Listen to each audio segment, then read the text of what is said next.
좋습니다. 우리 하나님 말씀 같이 보겠습니다. 고린도전서 11장 2절에서 34절 말씀입니다. 고린도전서 11장 2절에서 34절까지 말씀입니다. 저와 여러분이 성경을 여러분 펼치셔도 돼요. 고린도전서 11장 2절에서 34절입니다. 다 같이 한 목소리로 함께 읽도록 하겠습니다. 너희가 모든 일에 나를 기억하고 또 내가 너희에게 전하여 준 대로 그 전통을 너희가 지킴으로 너희를 칭찬하노라. 그러나 나는 너희를 알기를 원하노니 각 사람의 머리는 그리스도요 여자의 머리는 남자요 그리스도의 머리는 하나님이시라. 무릇 남자로서 머리에 못을 쓰고 기도나 예언을 하는 자는 그 머리를 욕되게 하는 것이요 무릇 여자로서 머리에 쓴 것을 벗고 기도나 예언을 하는 자는 그 머리를 욕되게 하는 것이니 이는 머리를 민 것과 다름이 없음이라. 만일 여자가 머리를 가리지 않거든 깎을 것이요 만일 깎거나 미는 것이 여자에게 부끄러움이 되거든 가릴지니라.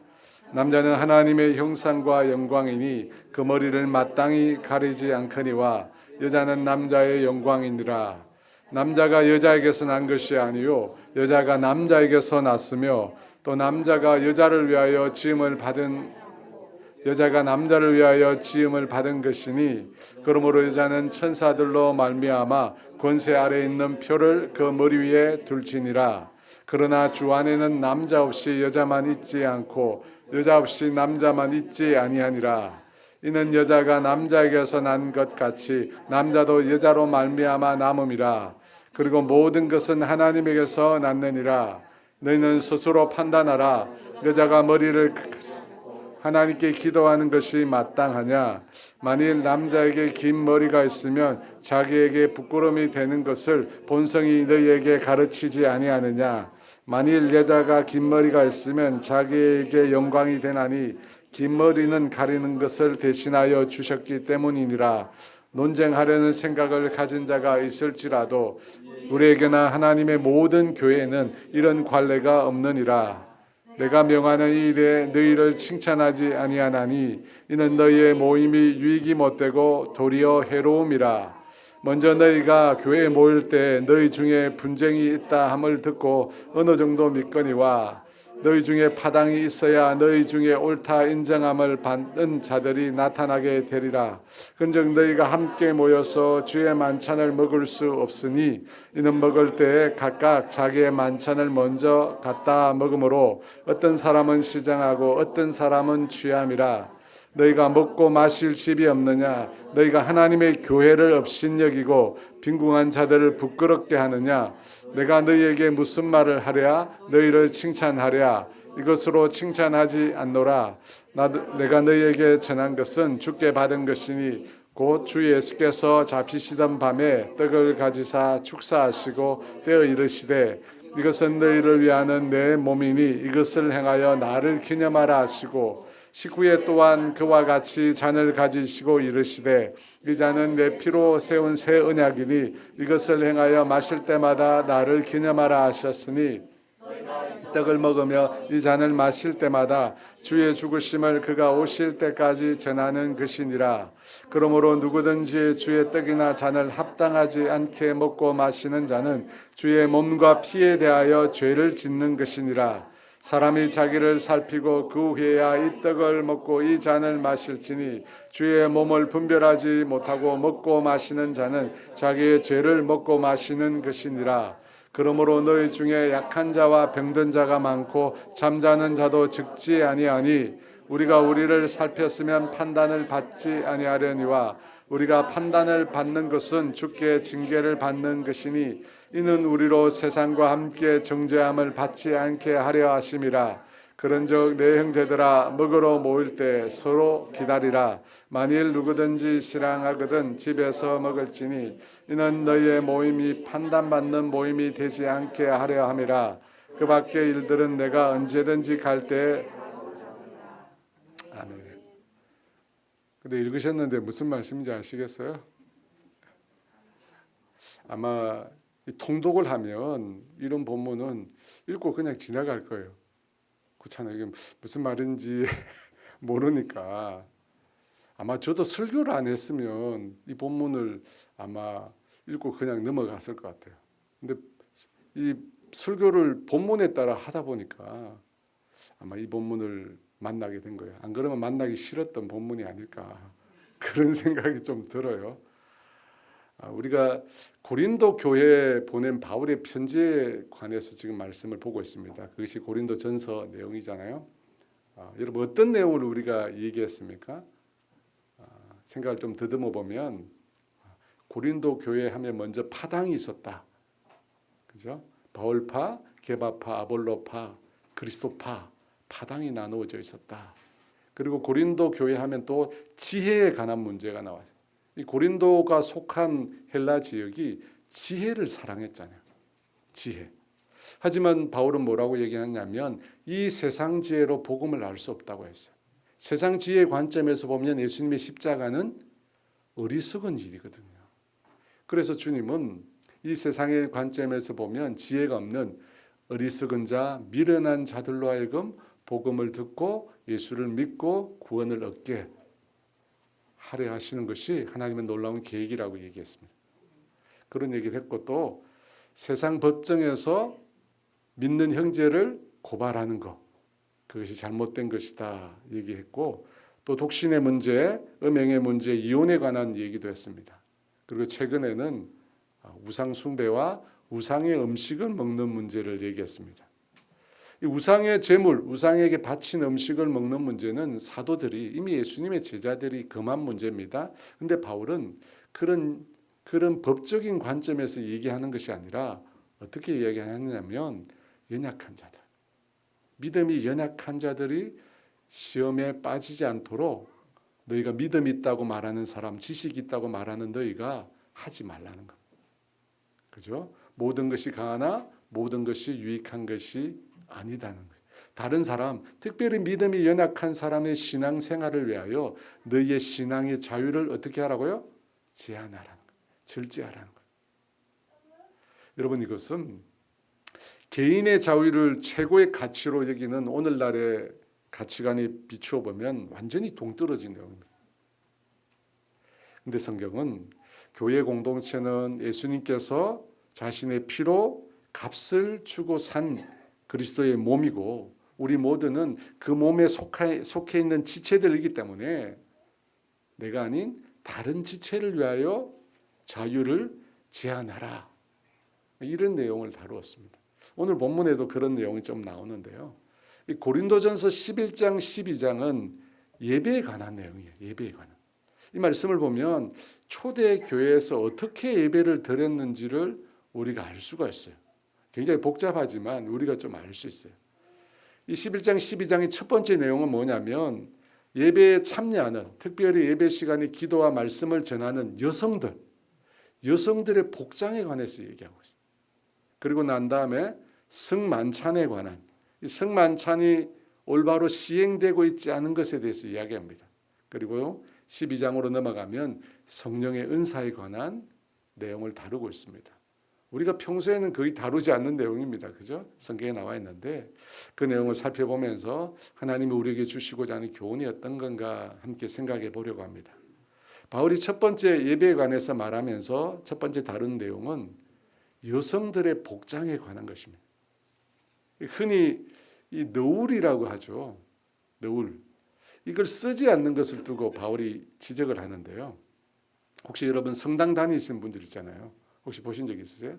이 베일이라고도 하고 보이죠. 영어로는 베일인데 너울 혹은 미사보라고 합니다. 미사보. 미사할 때 쓰는 보자기라는 뜻이겠죠. 미사보. 그런데 정통 유대인 남자들도 뭘 썼어요. 유사한 거 썼는데 탈라트 기도보라고 합니다. 근데 뭐 유대인 남자들은 그거 말고도 많이 썼어요. 여러분 자세히 보면 모자도 쓰고 또 세마도 이마에 붙이고 이런 거 썼어요. 그리고 무슬림 여성들은 또 뭘 쓰죠? 우리가 아는 히잡을 쓰죠. 히잡. 얼굴을 가리는 용도인데 눈 빼고 다 가리는 경우까지 있습니다. 이런 너울을 쓰는 이유는 뭡니까? 우리에게 알려지기로는 어떤 성적인 자극을 막기 위해서 이걸 한다 이렇게 알려져 있는데요. 그 외에도 여러 가지 이유가 있습니다. 하나는 겸손하고 경건한 마음으로 하나님 앞에 나아간다. 또 다르게는 성스러운 예식에 대한 존중의 의미로 이런 것들을 씁니다. 그런데 바울은 이와 같은 것을 쓰지 않는 것에 대해서 얘기해요. 5절 말씀인데요. 같이 한번 읽어볼까요? 무릇 여자로서 머리에 쓴 것을 벗고 기도나 예언을 하는 자는 그 머리를 욕되게 하는 것이니 이는 머리를 민 것과 다름이 없음이라. 여러분 이 말씀에 보면 공적 예배 시간에 여인들이 기도나 예언을 했습니다. 이런 저와 여러분 드리는 이 공적 예배 시간에 여인들이 나와서 대표 기도를 하고 또 지금으로 하면 예언인데요. 지금으로 하면 설교라고 할 수 있습니다. 여자분들이 나와서 기도도 하고 예언도 했다는 것입니다. 지금 목회자들이 하는 일과 똑같은 일들을 바울 당시 여성들이 했습니다. 그러니까 여러분 기도하고 대표 기도하고 말씀을 전하는 것은 남자들만의 전유물이 아니에요. 사실 성경이 가르치는 거예요. 남자들만의 전유물이 아닙니다. 사실 저는 우리 교회 이제 장로님들만 대표 기도가 있었는데요. 저는 권사님들도 하고 우리 집사님들도 하면 어떨까? 그게 성경적이잖아요. 성경에 그렇게 했으니까 공예배 시간에 하면 어떻겠습니까, 여러분? 대부분 반응이 아마 싫어하실 것 같아. 근데 바울 시대도 했는데 왜 못한다는 거예요, 여러분? 바울 시대도 했는데. 저는 개인적으로 여성 사역자들, 여성 목사님들이 많이 나와야 된다고 생각합니다. 우리 교단에서는 이제 여성의 안수를 안 주는데요. 제가 저희 교회를 위해서 기도하는 기도 제목 중에 하나가 뭐냐면 좋은 목회자가 많이 나는 교회가 되게 해달라고. 아니 우리 교회 아닌 사람 아멘 하고 우리 교회는 아무도 아멘 안 하는데 이게 어떻게 된 일이에요? 좋은 목회자가 많이 나는 우리 교회로 와야 되겠네. 그러니까 우리 교회로 와야 되겠어. 제가 기도하는 제목 중에 그게 있어요. 좋은 목회자가 많이 나는 교회. 그 중에는 여자 목사님도 나는 그런 교회가 되었으면 좋겠습니다. 여러분 사실 교회는 여성이 많잖아요. 여기도 보니까 다 여성이에요. 지금 보니까 오늘은 그래도 남자 우리 장로님도 몇 분 오셔가지고 괜찮은데 평소에 보면 한 두세 명밖에 없어요. 그러니까 이 목회자가 여성이 적어요. 그러다 보니까 제가 보니까 아쉬운 게 뭐냐면 여성을 이해하는데 부족함이 많은 것 같아요. 여성을 이해하는데. 제 딸이 요즘엔 좀 많이 커가지고 저랑 이렇게 얘기를 가끔 하는데 저랑 얘기하다 꼭 무슨 얘기를 자주 하느냐면 아빠는 여자를 몰라. 제 딸이 늘 요즘에 말하면 아빠는 여자를 모른대요. 제가 23년을 제처럼 살았는데 여자를 모른대. 생각해 보니까 맞는 말 같아요. 제가 쌍남자에 가까워가지고 여자를 잘 모르겠어요. 바울 당시에 그런데 여성들이 어떻게 했냐면 나와서 기도도 하고 설교 말씀도 전했다는 겁니다. 그런데 그때 여인이 머리에 쓰고 있던 것을 벗고 그것을 했다는 거예요. 벗고 했대요. 그걸 문제 삼고 지금 얘기하는 겁니다. 방금 본문에 읽었는데 그런 말이 있잖아요. 머리에 쓴 것을 벗고 기도나 예언하는 자는 어떻게 하는 거라고 합니까? 머리를 욕되게 하는 거라. 머리를 미는 것, 수치스러운 행위라고 말하는 것입니다. 오늘날로 생각해 보면 여러분 여자분들이 뭐 너울을 쓰고 안 쓰고 이게 중요한 문제인가? 아니 예배 드리는데 쓰고 안 쓰고 중요한 문제인가? 여러분 천주교에서도 아세요? 이 너울이 필수가 아니에요. 천주교도 이게 선택이에요. 자기가 쓰고 싶은 사람 쓰고 원치 않는 사람은 쓰지 않아도 됩니다. 그런데 여러분 당시 이 말씀이 기록될 당시 유대 사회와 헬라 사회에서는 교양 있는 사람들, 상류층들, 신분이 높은 사람들은 머리를 감추고 다녔어요. 사회적으로 머리를 감추고 다녔습니다. 이 여인들이 너울을 쓰지 않고 이렇게 다니는 것은 남자들을 유혹하기 위함이라고 하는 의식이 있었어요. 실제로 그래서 이제 창기나 부정한 자들은 안 쓰고 다녔거든요. 그러다 보니까 남자들을 유혹한다는 그런 의식이 있었습니다. 그래서 그리스도인 된 여인들은 공적인 예배 자리에 특별히 기도하고 말씀을 전하는 자리에 반드시 노을을 머리에 써서 머리를 감추도록 했습니다. 이 초기 우리가 이렇게 예배를 드리는 예배당의 형태가 지금과는 좀 달랐어요. 저도 성지순례 가보니까 또 보게 되는데요. 이 초기 이 교회 예배당의 모습은 유대교의 회당과 비슷합니다. 어떻게 되어 있었냐면 남자들과 여자들이 모이는 공간이 엄격히 구분되어 있었어요. 1층 여러분 보이는 지금 1층은 남자들이 예배를 드리는 거예요. 예배를. 그 여자들은 어디서 예배를 드렸냐면 2층이 있어요. 이 공간에서 양옆으로 2층이 있어요. 2층 그 위쪽에 살짝 장막으로 가려져서 그곳에서 예배를 드렸습니다. 그러니까 처음 예배를 드렸을 때는 남녀가 이렇게 구분되어 있었습니다. 연세가 많으신 분들은 아시겠지만 어렸을 때만 해도 예배 어떻게 드렸죠? 남녀가 따로 드렸어요.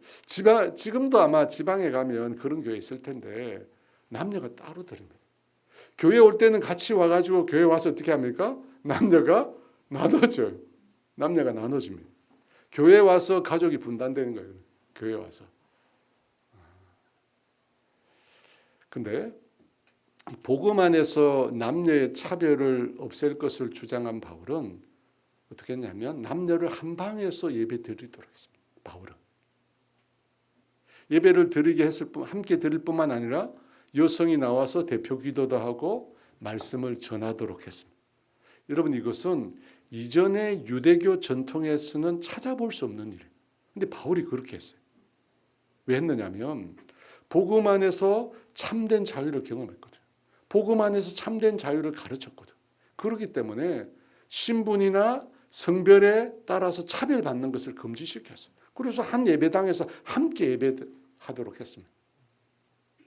그런데 어떤 문제가 생겼느냐면 그런 복음의 자유를 경험한 여자 성도들이 남자 성도들과 함께 예배를 드리면서 이전에 없었던 교회 안에 일들이 생깁니다.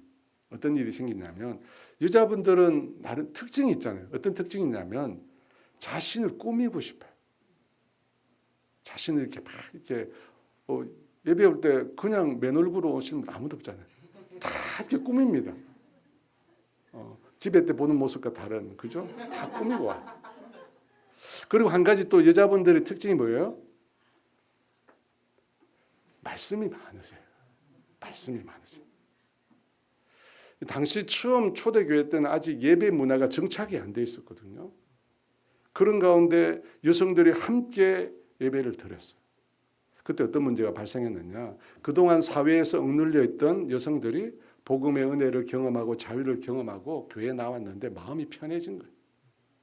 그래서 개중에는 편하게 있거나 요즘 말로 하면 노출 패션으로 교회를 온 거예요. 그리고 예배당에 와서는 어떻게 됩니까? 마음껏 이야기한 거예요. 그래서 사도 바울이 고린도전서 14장 34절에 보면 여자분들이 굉장히 듣기 싫은 말이 나와요. 여자는 교회에서 잠잠하라.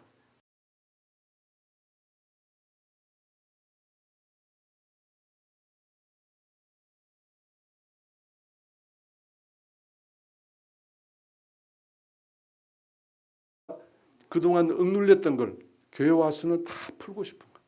막 서로에게 얘기하고 막 안부를 묻고 그러다 보니까 교회가 어떻게 돼요? 좀 시끄러워진 거예요. 그래서 바울은 우리가 예배 드리는 모이는데 질서가 필요하겠다. 이렇게 뒀다가는 예배도 제대로 드려지지 못하고 예배에 참여한 성도들도 은혜를 받지 못하겠다라고 해서 예배의 질서를 언급합니다. 그 내용이 오늘 내용입니다. 그래서 바울은 먼저 어떻게 했느냐면 대표 기도하거나 설교를 할 때 머리를 가리라고. 근데 머리를 가리라고 하는데 뭐 무턱대고 가리라고 말하는 것이 아니라 세 가지 이유를 언급합니다. 본문 7절에서 9절에 보면 뭐 읽지는 않겠습니다. 창조의 기사를 언급하고 있어요. 하나님께서 남자를 위해서 여자를 지으셨고 남자가 여자의 머리가 된다는 거예요. 그래서 여자는 자신의 머리가 남자이기에 그것을 표하기 위해서 너울을 쓰라는 것. 두 번째는 10절에 나오는데 천사로 말미암아 권세 아래에 있는 자라는 표로 머리에 쓰라는 겁니다. 이 말은 뭐 많은 신학자들이 무슨 내용인가, 천사가 누군가에 대해서 정확하게 아직 해석을 하지 못하고 있습니다.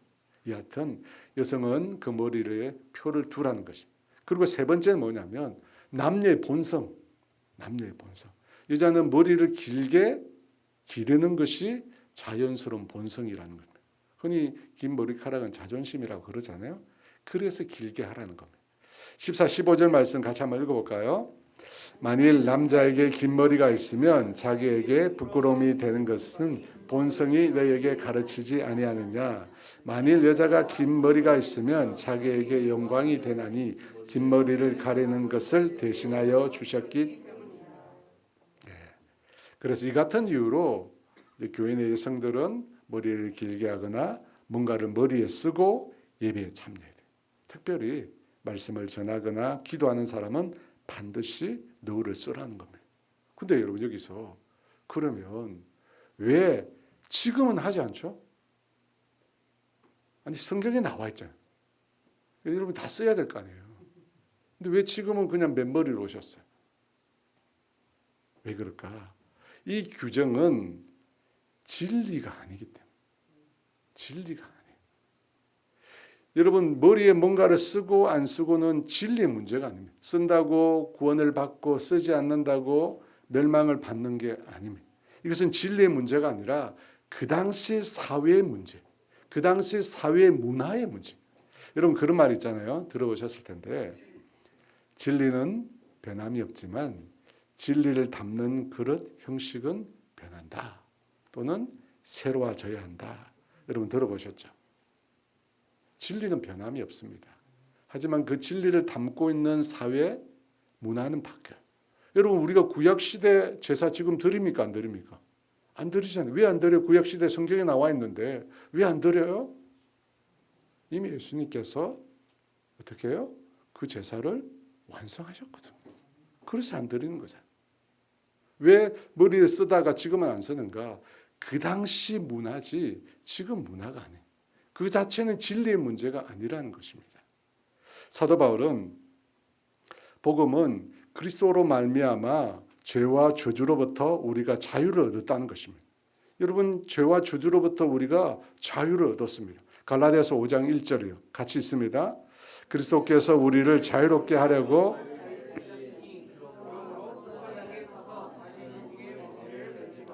여러분 우리가 예수님 안에서 자유를 얻었습니까? 여러분 믿으십니까? 그래서 어떤 종의 멍에도 매지 말라고 합니다. 자유를 억압하는 불평등, 차별 다 사라져야 합니다. 그 내용이 갈라디아서 3장 28절에 나오는데 같이 읽어볼까요? 너희는 유대인이나 헬라인이나 종이나 자유인이나 남자나 여자나 다 여러분 우리가 예수를 만나기 전에 유대인과 헬라인이라는 인종적인 차별이 있었습니다. 또 종이나 자유인의 차별이, 신분의 차별이 있었습니다. 남자와 여자의 차별이 있었습니다. 그런데 우리가 어떻게 됩니까? 예수님 안에서 자유를 얻었습니다. 더 이상 우리가 종의 멍에를 맬 필요가 없습니다. 예수님 안에서 우리는 이미 하나가 되었습니다. 하나가 된 거예요. 더 이상 차별적인 존재로 우리가 있지 않습니다. 우리 모두는 각기 한 사람 한 사람 모두 그리스도 안에서 존중받고 사랑받을 자였습니다. 그래서요 이런 차별이 사라져요. 근데 여러분 동성애는 차별이 아닙니다. 동성애는 차별이 아니고 여러분 기억해 동성애는 죄의 문제지 차별의 문제가 아니에요. 근데 성경에서 말하고 있는 차별, 인종 간의 차별, 사회 신분적인 차별, 남녀의 차별은 우리가 예수님 안에 다 사라져요. 근데 여러분 바울 당시 헬라 문화는 어때요? 차별이 있었어요. 인종적인 차별도 있었고 사회 신분적인 차별도 있고 성적인 차별이 있었어요. 그런데 교회만 어때요? 다른 거예요. 교회 안에서는 달라졌어요. 차별이 없어지니까 여성들이 적극적으로 활동을 했습니다. 여성들이 적극적으로 활동을 했어요. 그 모습을 교회 바깥에서 볼 때 어떤 생각을 가졌을까요? 여러분, 당시 유대인들과 헬라 지역의 여인들은 전부 다 너울을 뒤집어 쓰고 다녔어요. 다 눈만 내놓고 다녔어요. 근데 교회에 나온 여자 성도들은 어떻게 합니까? 그 너울을 벗고 긴 머리카락을 휘날리면서 막 다니는 거예요. 당시 사회에서는 여성들이 남자 앞에 감히 서지도 못해요. 그런데 교회 안에서는 남자들 앞에 서가지고 기도도 하고 말씀으로 남자들을 가르쳐요. 여러분, 세상 사람들이 교회 밖에 있는 사람들이 보면 어떤 생각을 할까요? 충격이죠. 아니, 이상한 집단이다. 이상한 집단이다. 그렇게 해서 교회 다니는 사람들에 대해서 오해를 갖게 된 거예요. 어떤 오해일까요? 교회는 아주 대표적인 집단이야. 그리고 교회에 다니는 여자분들이 머리카락을 이렇게 오픈하고 다니니까 교회는 아주 음란하고 더러운 짓을 일삼는 집단이야. 그런 생각을 갖게 된 거예요. 그리고 실제 역사에 여러분 그런 일들이 많았어요. 실제 역사에서. 이 그리스도인들을 고발한 내용을 보면 어떤 내용이 있으냐면 남녀가 혼음을 한다. 그리고 아이들을 제사 지낸다. 인육을 먹는다. 이런 제목들이 있었습니다. 남녀가 함께 예배 드리니까 그걸 과장해서 혼음을 한다고 얘기한 거예요. 왜냐하면 그런 모습을 다른 데서는 볼 수가 없거든. 한 자리에 모여 있는 걸 볼 수가 없으면. 또 유아 세례를 베푸니까 아이들을 제사 지낸다고 한 거예요. 성찬식에 떡과 잔을 나눠 먹잖아요. 그리고 이것이 내 몸이요 내 피라고 하니까 뭐래요? 인육을 먹는다. 교회 바깥에서 보니까 그죠? 이상한 거예요. 물론 이런 시도 속에는 교회를 핍박하려고 하는 의도도 담겨 있었던 거죠. 여러분, 그런 사회 상황을 비춰볼 때 예수를 믿는 여인들이 너울을 벗고 기도나 설교에 적극적으로 참여하는 것, 외부 사람들이 볼 때 오해를 주고 또 사람들로 하여금 음해할 빌미를 준다는 거예요. 그런 뜻에서 어떻게 하라고요? 최소한의 너울 정도는 쓰자는 거예요. 바울이 하고자 하는 거예요. 최소한의 너울 정도는 쓰자. 그런 뜻입니다. 길게 나와 있는데 간단하게 하면 최소한 사람들이 그렇게 오해하지 않도록 너울 정도 쓰자. 그 얘기입니다. 사도 바울은 나의 자유가 다른 사람에게 걸림돌이 되거나 시험이 되면 어떻게 해요? 스스로를 제한하자. 그렇게 함으로 연약한 자나 믿음이 없는 자가 넘어지지 않게 하자. 여러분, 이것이 바울의 주장입니다. 그렇다고 해서 제가 살펴봤듯이 여자를 무시하거나 남자의 권위만을 주장하는 그런 권위주의는 아닙니다. 우리가 복음 안에서 참된 자유를 누려야 됩니다. 하지만 어떻게 해요? 아직 사회 문화가 못 따라오는 거예요. 그래서 타인을 위해서 우리가 조금은 절제하자. 그래서 예배당에 올 때 머리를 휘날고 신나게 올 수 있지만 조금은 자제해서 안 믿는 사람들이 볼 때 교회가 이상한 집단이 아니구나. 그래도 교회가 괜찮은 집단이구나. 라고 하는 것을 보여주자는 겁니다. 여러분, 이것이 성숙한 신앙인의 자유라는 것입니다.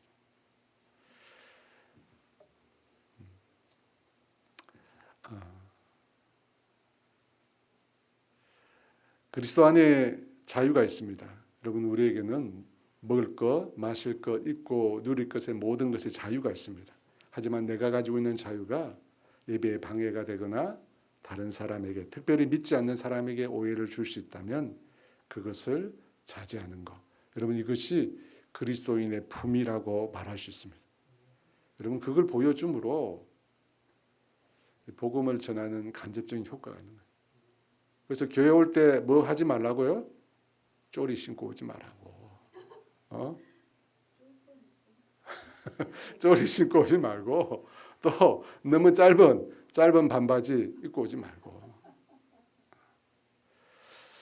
저는 코로나19 기간 동안 우리가 모여서 예배를 못 드렸는데 이 개중에 보면 모여서 계속해서 예배하는 교회들이 있었습니다.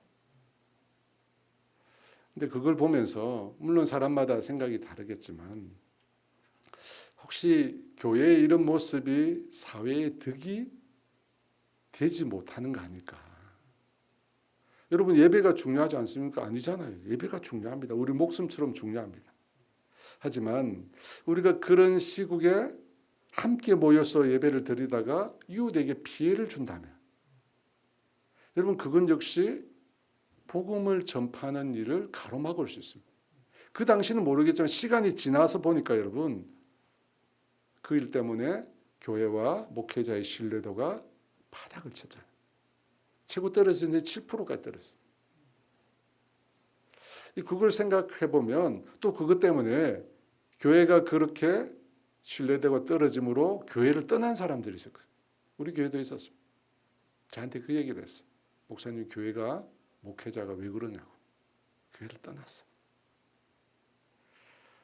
여러분 그런 걸 보면 우리가 이 세상 가운데 살아가면서 세상의 문화를 우리가 다 쫓을 수는 없지만 세상의 기준으로 봤을 때도 우리 믿는 우리가 품위 있는 모습, 특별히 오늘 본문에 비춰보면 복장에서부터 품위 있는 모습을 보여주는 것이 덕이 되지 않을까 그런 생각을 하게 됩니다. 이것이 바울이 말한 첫 번째 예배에 관한 말이에요. 너울 정도는 쓰자. 두 번째 말씀은 성찬인데요. 여러분 예전 초대교회에서는 예배 언제 드렸을까요? 예배를 보통 예배를 아침 일찍이나 저녁 늦게 드렸어요. 이유가 있습니다. 왜냐하면 그들이 예배를 드렸을 때는 안식일이 아니었습니다.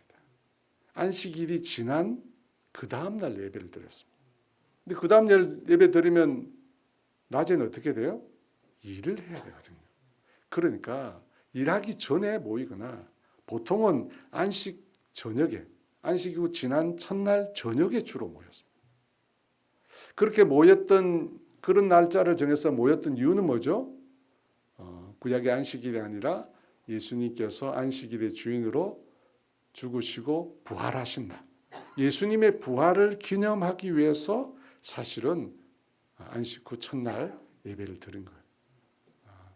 하나님의 교회 같은 데는 이제 그런 주장을 하잖아요. 왜 구약에 나와 있는 안식일 예배를 안 드리냐? 토요일 날 예배 드려야지. 그 말이 틀린 건 아닙니다. 하지만 성경을 보면 예수님께서 죽으시고 부활하심으로 새로운 날을 여셨거든요. 그래서 우리가 안식 후 첫날 주일날 모여서 함께 예배를 드리는 겁니다. 그렇게 함께 성도들이 모이면 제일 먼저 뭘 하냐면 복음을 선포했어요. 예수님의 죽으심과 예수님의 부활의 사건을 우리 예배 시간에 선포를 했습니다. 그것이 끝나면 그 다음으로 뭘 했을까요? 성찬을 했습니다. 복음을 선포하고 난 다음에 그 복음에 나오는 예수님의 죽음과 부활을 기념하기 위해서 성도들이 성찬을 했어요. 그래서 이 복음 선포와 성찬식 이 두 가지가 예배의 핵심이었어요. 이 두 가지를 통해서 주님의 은혜를 기억하고 우리 자신을 새롭게 하는 일을 했습니다. 매 예배 때마다. 근데 이것이 언제까지 지속되었냐면 종교 개혁까지 계속 지속이 됩니다. 그래서 예배는 여러분 우리가 복음을 선포하는 일과 성찬을 함께 지내는 이 두 가지 요소를 종교 개혁까지 계속했어요. 그런데 종교 개혁을 맞이했을 때 어떤 일이 있었냐면 성찬식이 미신화 될 수 있다. 가톨릭에서 주장한 게 뭐냐면 화채설이라는 겁니다. 이게 뭐냐면 함께 떡을 나누고 포도주를 나누는데 이 떡과 포도주가 실제 예수님의 몸과 피로 바뀐다는 거예요. 이게 화채설입니다. 그걸 본 종교 개혁자들이 이것은 잘못된 미신이라는 거예요. 그래서 이 성찬식을 터부시하게 된 거예요. 그래서 그 다음부터 어떻게 했냐면 1년에 몇 번만 특별한 날을 기념해서 드리라는 거예요. 그래서 성찬식의 숫자가 줄어들고 지금과 다른 이제 예배 형태가 된 거죠. 물론 지금도 제가 아는 목사님들 매일 드리더라고. 국외에서는 예배 드리고 난 다음에 성찬을 하세요. 그런데 사도 바울은 고린도 교회의 성만찬이 파행적으로 이루어지고 있다, 그 얘기를 합니다. 뭐가 파행적으로 이루어지고 있는 것일까요? 18절과 20절 말씀인데요. 같이 읽어볼까요? 먼저 너희가 교회에 모일 때 너희 중에 분쟁이 있다함을 듣고 어느 정도 믿거니와 너희 중에 파당이 있어야 너희 중에 옳다 인정함을 받는 자들이 나타나게 되리라. 그런즉 너희가 함께 모여 주의 만찬을, 문제 핵심이 뭐예요? 분쟁이 있다는 거예요. 파당이 있다는 거예요. 그 분쟁과 파당 때문에 함께 모여서 주의 만찬 성찬을 먹을 수 없다는 겁니다. 그러면 아니 성찬식을 두고 무슨 분쟁과 파당이 있었을까요? 어떤 분쟁과 파당이 있었기에 함께 먹지 못한다고 했을까요? 21절 22절 말씀 같이 읽어볼까요? 이는 먹을 때 각각 자기의 만찬을 먼저 갖다 먹으므로 어떤 사람은 시장하고 어떤 사람은 취함이라. 너희가 먹고 마실 집이 없느냐? 너희가 하나님의 교회를 업신여기고 빈구한 자들을 부끄럽게 하느냐? 내가 너희에게 무슨 말을 하랴? 너희를 칭찬하랴? 이것으로 칭찬하지 않노라. 이게 무슨 일이냐면 초대 교회에서는 안식 후 첫날 저녁에 모인다고 했잖아요. 저녁에 모이니까 사람들이 배가 고프잖아요. 먹을 것을 가지고 왔어요. 음식을 싸가지고 와서 그곳에서 저녁을 먹고 그 다음에 말씀을 듣고 그 말씀을 듣고 난 다음에 성찬을 치렀던 것입니다. 여러분 이 순서대로 했어요. 근데 문제가 뭐냐면 형편이 괜찮은 사람들은 이 음식을 갖고 와서 먼저 먹는데 노예나 일용직이나 가난한 사람들은 음식을 먹을 수 없을 뿐더러 이 사람들은 일찍 올 수가 없는 거예요. 제가 얘기했죠. 안식일이 아니라니까. 일을 해야 되는 거예요. 형편이 어렵고 노예들은 늦게까지 일을 하고 늦게 도착을 합니다. 근데 가난하니까 뭐예요? 음식을 못 챙겨옵니다. 근데 부유한 사람들은 어떻게 해요? 그 사람들 일을 하지 않잖아요. 일찍 와서 자기가 가지고 온 음식을 막 나누면서 즐겁게 먹는 거예요. 반면에 늦게 온 가난한 사람들은 늦게 왔을 뿐더러 음식을 먹지 못하니까 어떻게 돼요? 마음이 상하는 거죠. 아니 앞에서 즐겁게 먹고 다 이게 뭐 쉽게 말해서 음식 먹고 찌꺼기만 남아 있잖아요. 근데 늦게 왔는데 막 시간도 없는 데다가 먹지 못하니까 그런 문제가 생겨요. 차별이 생겨요. 여러분 그런 상태에서 함께 성찬을 한다. 은혜가 되겠습니까? 안 되겠죠.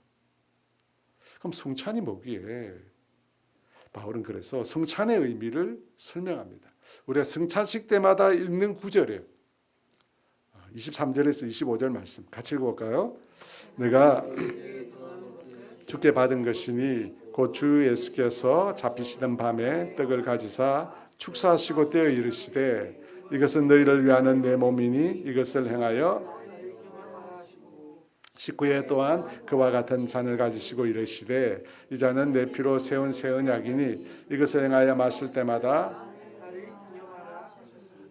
여러분 최초의 성찬식이 언제 있었죠?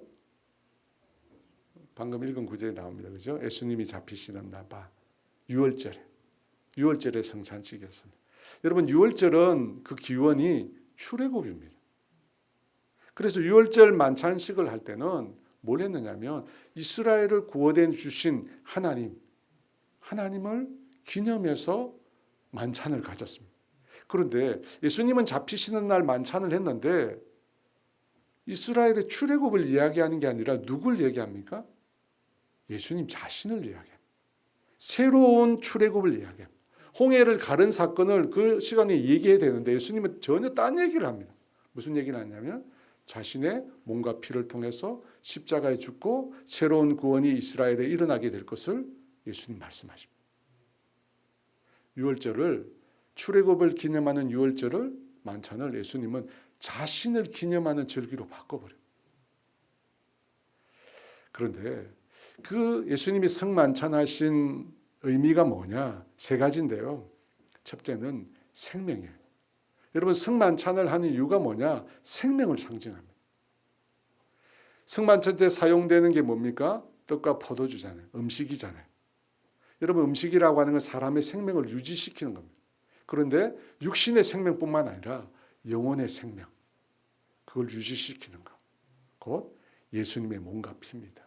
그래서 승만찬을 기억하셔야 될 게 첫 번째 뭐냐? 생명을 나누는 시간이에요. 두 번째, 승만찬의 의미는 구원이죠. 예수님께서 자신의 몸을 찢으심으로, 예수님께서 떡을 나눠주셨잖아요. 찢어서 주셨어요. 이거 뭐냐면 십자가에서 자신을 찢으실 것을 미리 보여주신 사건입니다. 대속입니다. 그 다음에 예수님께서 피를 나누어 주셨어요. 십자가에서 피 흘려 주셨습니다. 무엇을 뜻하죠? 성경에 보니까 언약의 피라고 되어 있습니다. 여러분 구약 시대에 언약을 맺어요. 언약의 대상자가 두 사람이 만나서 서로 언약을 맺는데 언약을 어떻게 맺냐면 가운데 짐승을 갈라놓습니다.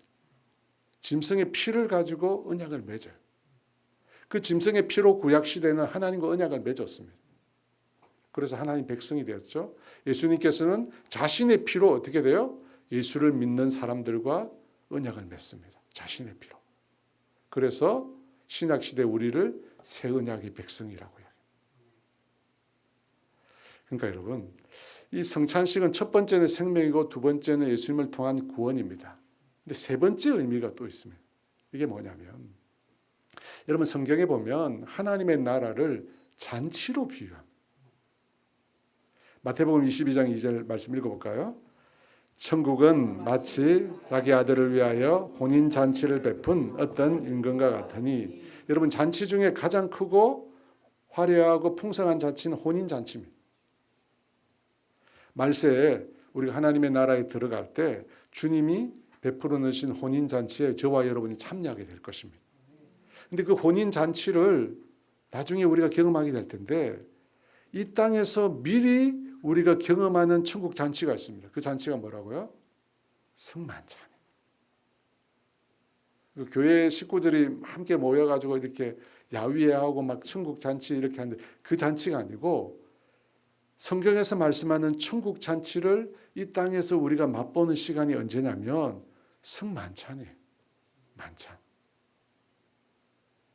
그래서 승만찬은 엄숙한 의미도 있지만 기쁨의 의미가 있어요. 먹고 마심으로 함께 기뻐하는. 예수님의 몸과 피를 함께 마심으로, 먹고 마심으로 구원의 즐거움, 구원의 감격의 시간이 되는 게 승만찬 시간. 그런데 여러분 그 잔치에 소외된 사람이 있으면 어떻게 되겠습니까? 예수님께서 베푸신 그 만찬에 소외된 사람이 교회 안에 있으면 안 되잖아요. 안 되잖아요. 제가 10장 우상에 대한 얘기를 하면서 승만찬을 얘기했습니다. 그때도. 기억이 나십니까? 우상을 이야기하면서도 승만찬을 얘기했어요. 승만찬이 뭐냐? 주님과 교제하는 거예요. 그 상만찬을 통해서 주님의 몸된 교회가 하나가 된다고 했습니다. 고린도전서 10장 16, 17절 말씀 같이 읽어볼까요? 우리가 축복하는 바 축복의 참은 그리스도의 피에 참여함이 아니며 우리가 떼는 떡은 그리스도의 몸에 참여함이 아니냐. 떡이 하나요 많은 우리가 한 몸이니 이는 우리가 다 한 떡에 우리가 떡과 잔을 마심으로 예수님에게 참여하게 됩니다. 예수님의 죽음과 부활에 참여하게 됩니다. 그것은 곧 예수님과 연합한다는 거예요. 승만찬을 통해서 예수님과 연합합니다. 근데 여러분, 나와 예수님과 연합할 뿐만 아니라 승만찬에 참여하는 모든 사람들이 예수님의 몸에 참여하게 됩니다. 그래서 떡이 하나요 많은 우리가 한 몸이라고. 승만찬에 참여함으로 여러분이 우리 모두가 그리스도의 한 몸을 이루는 겁니다. 하나가 되는 시간이에요.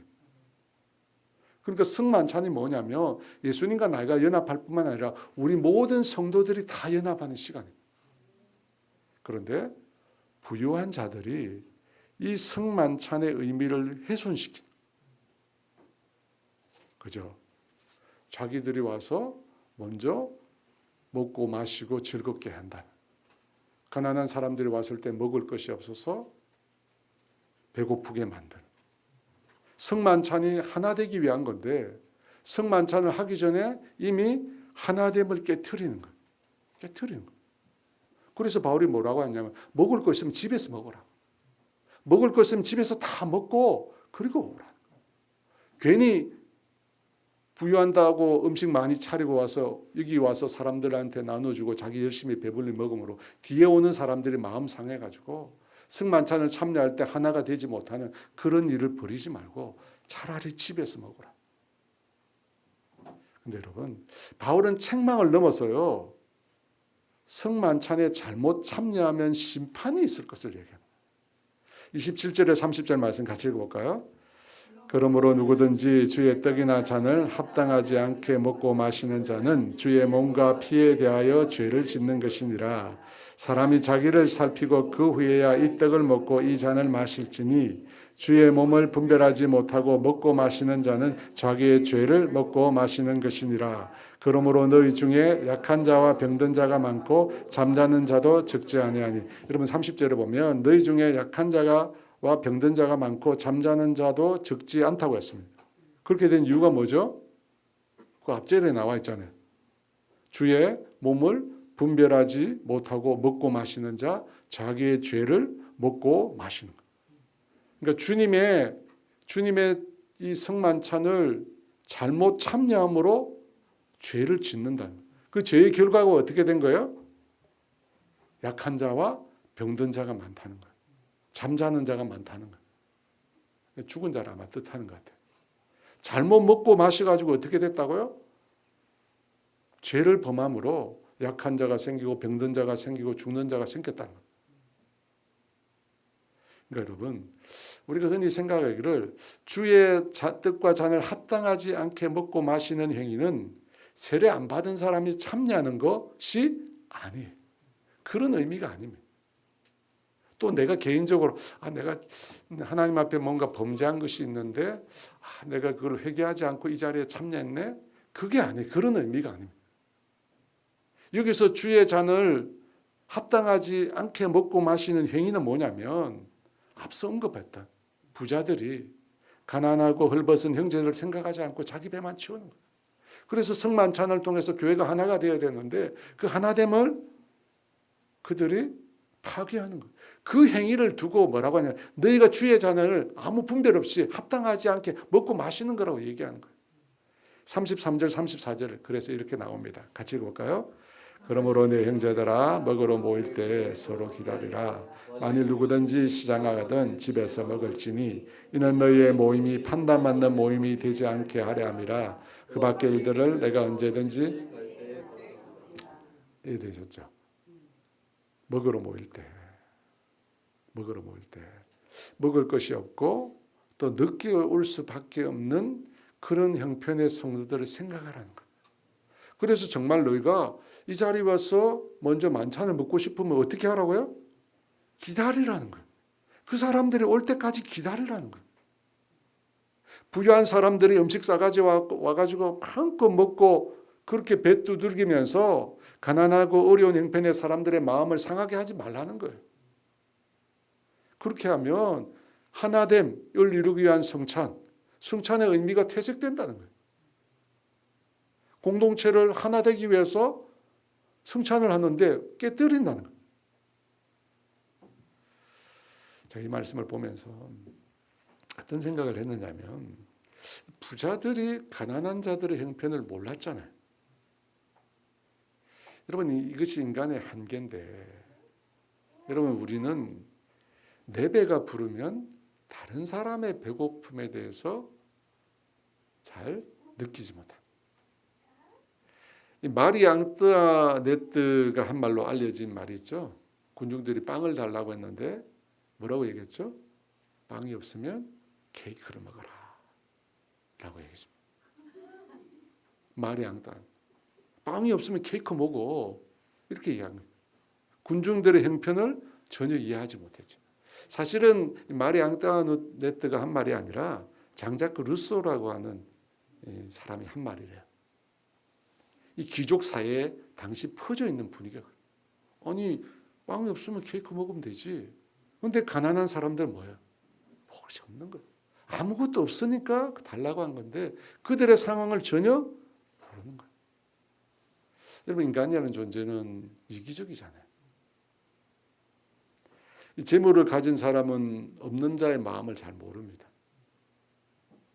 자기에게 든든한 부모가 있는 분은 부모가 없는 분의 아픔을 몰라요.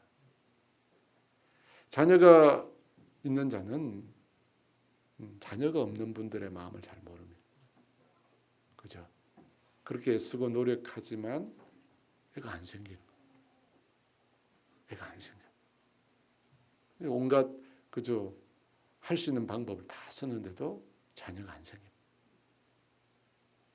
남편이 있는 사람은, 남편이 너무 사랑이 많고 든든한 사람은 남편이 없는 사람의 아픔을 더 모르겠죠.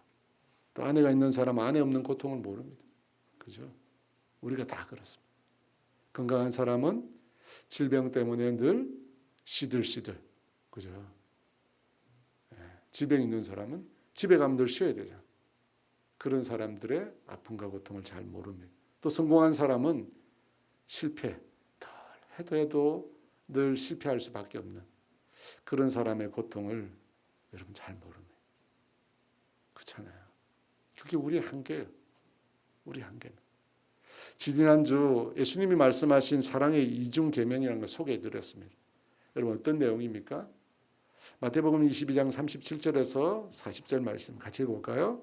예수께서 이르시되 내 마음을 다하고 목숨을 다하고 뜻을 다하여 주 너희 하나님을 사랑하라 하셨으니 이것이 크고 첫째 되는 계명이요 둘째도 그와 같으니 내 이웃을 내 자신같이 사랑하라 하셨으니 이 두 계명이 온 율법과 사랑의 계명인데 두 개가 겹쳐 있어서 이중 계명이에요. 하나님에 대한 사랑, 이웃에 대한 사랑이 겹쳐 있어요. 둘째는 그와 같다고요. 두 개가 같대요. 하나님을 사랑하는 것, 이웃 사랑하는 게 같다는 거예요. 두 개가 떨어질 수 없다는 것입니다. 주님은 어떻게 사랑하라고 했나? 내 마음과 뜻과 힘과 목숨을 다하여 하나님 사랑하라고 했습니다. 그런데 그런 사랑과 동일한 수준으로 내 이웃을 사랑하라고 합니다. 여러분 이것이 이중계명인데 오늘 11장 본문에 앞서서 나온 말씀에서는 형제자매를 어떻게 사랑하라고 했냐. 어떤 형제자매를 사랑하라고 했냐면 신앙이 약한 사람들. 그죠? 믿음이 연약한 형제자매를 그들의 상황을 고려해서 사랑하라고 했습니다. 우리가 먹을 수 있는 자유가 있고 할 수 있는 자유가 있고 마음대로 할 수 있는 자유가 있지만 믿음이 연약한 사람들. 그 사람들 때문에 우상에게 바쳐진 음식을 먹지 말라는 거예요. 그렇다면 오늘 본문에 나오는 형제 사랑은 어떤 겁니까? 소외된 사람이 없도록. 그죠? 소외된 사람이 없도록. 나는 누리고 있지만 나와 형편이 다른 사람들, 나와 상황이 다른 사람들이다. 그 사람들의 소외감을 경험하지 않도록 내가 기다려주고 인내해주고 참아주고 하라는 것. 먹고 싶으면 집에서 먹고 오라고 얘기하네요. 바울이 얼마나 화가 났으면 괜히 음식 가져와서 가난한 사람 마음을 상하게 하지 말라. 예수님 그런 말씀하셨어요. 어린 소자 하나를 실족하게 하면 어떻게 하라고요? 연자맷돌을 메고 바다에 던져지는 것이 차라리 낫다고 했습니다. 그냥 하신 말씀이 아닙니다. 근데 오늘 말씀에도 보면 너희가 하나 되기 위한 이 성찬식을 깨뜨리면 어떤 고난을 당한지를 말씀하고 있어요. 무슨 말씀이죠? 29절 30절 말씀 다시 읽어볼까요? 주의 몸을 분별하지 못하고 먹고 마시는 자는 자기의 죄를 먹고 마시는 것이니라. 그러므로 너희 중에 약한 자와 병든 자가 많고 잠자는 자도 적지 아니하니. 이런 말씀을 보면 우리가 예배를 잘못 드리며 성찬의 예식에 우리가 잘못 참여하면 어려움을 겪을 수 있어요. 교회에서 드리는 예배, 교회에서 함께 우리가 공동체로 함께 드리는 성찬 예식, 여러분 그냥 하는 게 아니에요. 그렇죠? 잘못 드리면 바울이 얘기해요. 너희 중에 약한 자와 병든 자가 많고 잠자는 자가 적지 않다고. 왜 이런 일이 생겼느냐? 여러분 교회에서 드리는 예배가 중요합니다. 그리고 또 우리가 함께 드리는 성찬의 예식이 중요합니다. 왜 중요합니까? 그 예식을 드릴 때 성령님이 우리 가운데 임재하시잖아요. 우리가 그 예식을 통해서 하나님과 하나가 되잖아요. 주님과 영적으로 연합이 되는 겁니다. 그리고 그 성찬 예식을 통해서 우리 공동체가 하나가 되는 거예요. 근데 그 공동체를 깨뜨리는 게 내가 잘못된 성찬에 참여하기 때문에. 저희 교회에서도 이 말씀을 들으니까 매달 해야 되나 싶기도 하고, 성찬식을. 우리 근사님이 웃으시는데, 우리 근사님 준비를 해야 되거든요. 그러니까 준비를 해야 되니까. 우리 교회는 1년에 4번 성찬식을 합니다. 1월 첫째 주에, 다가오는 1월 첫째 주에 새해를 맞으면서 하나님 앞에 우리가 다시 한번 새롭게 하자는 의미에서, 그리고 아시듯이 부활절에 성찬식을 합니다. 그리고 우리가 7월 달에 선교 파송식 하면서 우리가 성찬식을 합니다. 그리고 10월 마지막 주죠. 종교 개혁 기념주일날 성찬식을 합니다. 1년에 4번 하는데요.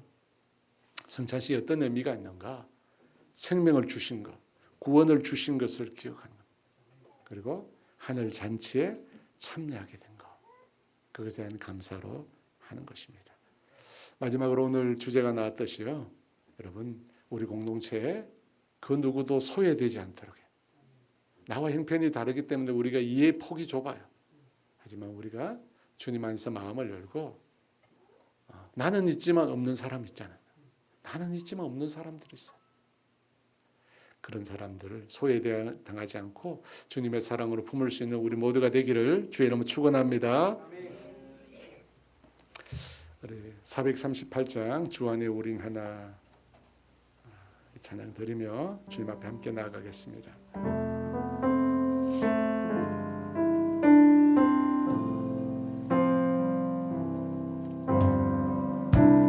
주 안에 우린 하나, 모습은 달라도 예수님 한 분만 바라네.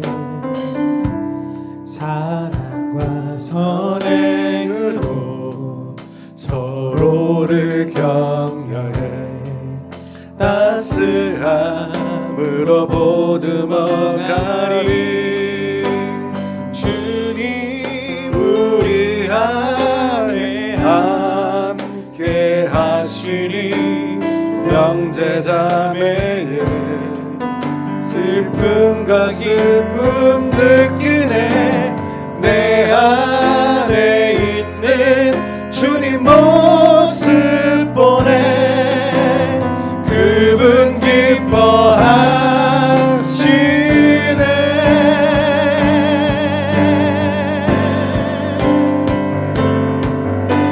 주님 우리 통해 계획하시니 부족한 입술로 찬양하게 하시니.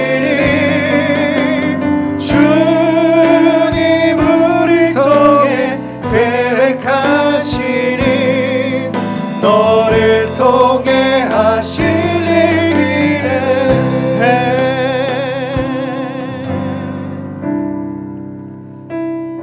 여러분, 신앙을 생각해 보니까 신앙의 시작 그리고 신앙의 본질이 뭘까?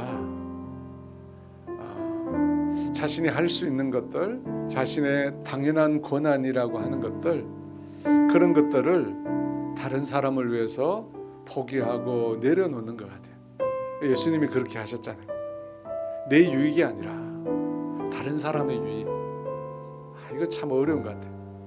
여러분, 우리는 늘 자기중심적이잖아요. 우리 자신을 먼저 생각하는데, 이 신앙이라고 하는 아무리 봐도 그게 아니라 내 자아가 먼저 죽고 다른 사람을 위하여, 어려운 형편에 있는 사람을 위하여, 믿음이 약한 자를 위하여, 또 교회 공동체 전체를 위하여 자신을 희생하고 자신을 포기하고 하는 것. 너무 어렵네요. 그죠? 어렵지만 예수님이 걸어가신 길이고 우리가 또한 걸어가야 될 길이라고 믿습니다. 여러분, 이 시간 우리 기도할 때 하나님 우리에게 은혜를 주세요. 우리 힘으로는 어렵습니다. 예수님이 우리 안에 살아 계십시오.